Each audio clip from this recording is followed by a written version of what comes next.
ధైర్యం, శక్తి, ప్రతీకారం. ధైర్యం, శక్తి. Ladies and gentlemen, you are still not. Hi friends, అందరూ ఎలా ఉన్నారు? Welcome to reel connect YouTube channel. ఒక సినిమా షూట్ బాంబు పెళ్ళిళ్ళకు సంబంధించిన కానీ తుపాకులు బాగా వాడినటువంటి సీన్లు కానీ జనరల్గా రీసెంట్గా ఇప్పుడున్న సిచ్యువేషన్లో ఏంటంటే అందరూ ఎక్కువగా బాంబు పేలుళ్ళ సీన్లు అవన్నీ ఏంటంటే మోస్ట్ గ్రాఫిక్స్లో కవర్ చేస్తున్నారు. విఎఫ్ఎక్స్ వచ్చిన దగ్గర నుంచి ఈజీగా ఈ మంటలు పెద్ద పెద్ద ట్యాంకర్లు పెట్టి పేల్చటాలు అవన్నీ సింపుల్గా విఎఫ్ఎక్స్తో చేసేస్తున్నారు. ఇప్పుడు ఏంటంటే ఒక స్టెప్ ముందరకు వచ్చి ఏఐ వచ్చింది కాబట్టి అసలు ఏఐతో సినిమా తీసినా రియల్గా సినిమా తీసినా పెద్ద తేడా కనిపించట్లేదు. కానీ అందుకని చెప్పేసి ఏఐ వాడుతున్నారు అన్నమాట.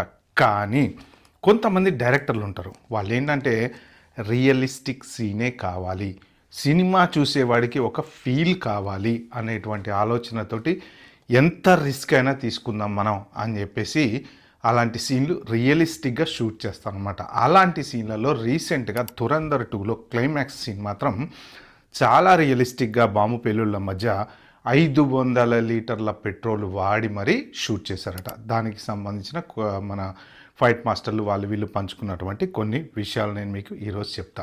ఇలాంటి మంచి మంచి ఇంట్రెస్టింగ్ విషయాలు మీరు నా ఛానల్లో చూస్తున్నారు. ప్లీజ్ దయచేసి సబ్స్క్రైబ్ చేసుకున్న వాళ్ళు ఎవరంటే సబ్స్క్రైబ్ చేసుకోండి. అలాగే వీడియోకి ఒక లైక్ ఇచ్చారంటే ఈ వీడియో ఒక 4గురికి అయితే చేరుతుంది. షేర్ చేస్తా అంటే చేయండి. ఇక మన టాపిక్లో కనుక వెళ్ళిపోతే, క్లైమాక్స్ షూట్ జరుగుతున్నప్పుడు యాక్చువల్గా బాంబు పెళ్ళిళ్ళ మధ్యన ఒక హీరో వస్తున్నాడు అంటే, హీరో షూట్ చేస్తున్నాడు అంటే ఆ హీరోని జాగ్రత్తగా చూసుకోవాలి. ఎందుకు అంటే ఏ చిన్న సెగ తగిలినా, బాడీకి ఏమన్నా అయినా, చర్మానికి ఏమన్నా అయినా, లేకపోతే మనిషికి ఏమన్నా జరిగినా సినిమా మొత్తం ఆగిపోతుంది. ఎందుకంటే ఇంకా పెండింగ్ ఎంత షూటింగ్ ఉంటుందో తెలియదు. ఒక్కొక్కసారి వెనక సీన్లు ముందు తీస్తారు, ముందు సీన్లు వెనక తీస్తారు, రకరకాలుగా తీస్తూ ఉంటారు. కాబట్టి సో ఆ సీన్లో కనుక పొరపాటున హీరోకి ఏమైనా జరిగితే సినిమా షూటింగ్కి ఇబ్బంది వస్తుంది. కాబట్టి హీరో ఉండాలి, రియలిస్టిక్గా రావాలి, కానీ హీరోకి ఏం జరగకూడదు. అంటే డైరెక్టర్ ఎంత రిస్క్ తీసుకుంటే ఇలాంటి షాట్స్ చేయగలుగుతాడో చూడండి. అయితే ఈ పర్టికులర్ క్లైమాక్స్కి బాంబు పేలుళ్ళు, తుపాకులు ఇవన్నీ ఉన్నాయి కదా క్లైమాక్స్లో.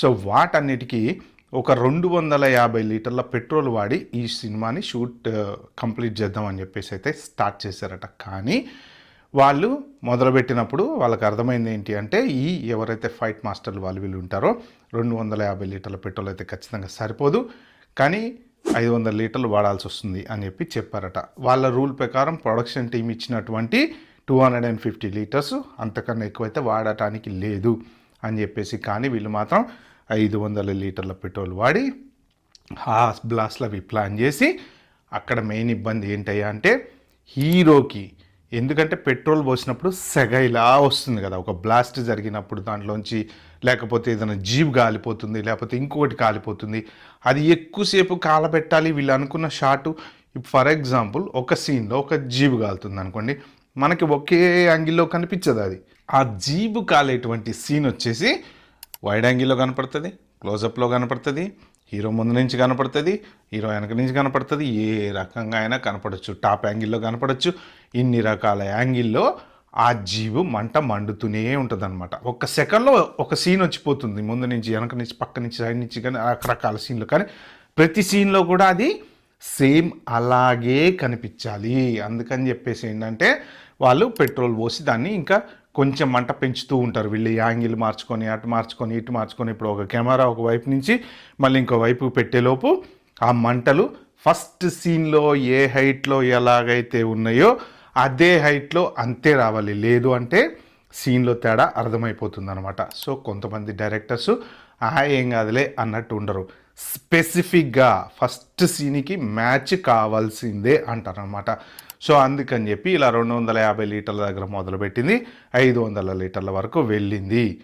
ఆ తర్వాత హీరో ఆ సీన్లలోకి వచ్చినప్పుడు మెయిన్ హీరోకు ఉన్నటువంటి ప్రొటెక్షన్. ఎందుకు అంటే హీరో మీద సినిమా అంతా ఆధారపడి ఉంటుంది. ఎస్పెషల్లీ ధురంధర్ లాంటి సినిమా అంటే ఏంటంటే వరల్డ్ వైడ్ హిట్ అయినటువంటి సినిమా ఇది. సో ఆల్రెడీ దురంధర్ 1 తోటి ఒక మంచి క్లాసిక్ ఇచ్చారు. సో దురంధర్ 2 కూడా రిలీజ్ మంచి ఏ ఇబ్బంది లేకుండా చేయాలంటే హీరోని జాగ్రత్తగా చూసుకోవాలన్నమాట. సో దీంతో పాటు ఏంటంటే దగ్గర ఒక 25 కేజీల పేలుడు పదార్థాలు వాడతారు. పేలుడు పదార్థాలు కూడా సినిమా కోసం వాడతారనమాట. సో ఇది ఇలాంటివన్నీ ఇంపార్టెంట్ విజువల్ ఎఫెక్ట్స్కి సంబంధించినటువంటి డైరెక్టర్ ఎవరైతే ఉన్నారో విషయాలు తాగి ఆయన ఈ విషయాలన్నీ చెప్పారనమాట. సో ఇప్పుడు ఈ సినిమా జూలై 10వ తారీఖు జపాన్లో రిలీజ్ కాబోతుంది. సో అంటే ఒక సినిమా మంచి క్లాసిక్ హిట్ కనుక అవుతే వరల్డ్ వైడ్ అన్ని భాషల్లో స్లోగా, ఇదివరకు ఏంటంటే ఒక భాషకే పరిమితమయ్యేది, హిందీ సినిమా హిందీ భాషలోనే ఉండేది. ఇప్పుడు అలా కాదు, పాన్ ఇండియా నుంచి పాన్ వరల్డ్ అన్ని చోట్ల నెమ్మదిగా రిలీజ్ అవుతుంది అనమాట. సో ఏ భాషల్లో ఆ భాషలు, చైనీస్ భాషలో కూడా మన సినిమాలు రిలీజ్ అవుతూ ఉన్నాయి అనమాట. ఓకే, ఇది దురంధర్ 2కి సంబంధించి లాస్ట్ క్లైమాక్స్ షూట్ ఎలా చేశారు అనేది. ఈ వీడియో కనుక మీకు నచ్చితే మాత్రం మీరు సబ్స్క్రైబ్ చేసుకోవడం మర్చిపోకండి, నోటిఫికేషన్ బటన్ ఆన్ చేయడం మర్చిపోకండి, అలాగే ఈ వీడియోకి 4 షేర్ చేయడం మాత్రం అసలు మర్చిపోకండి. Bye, have a good day.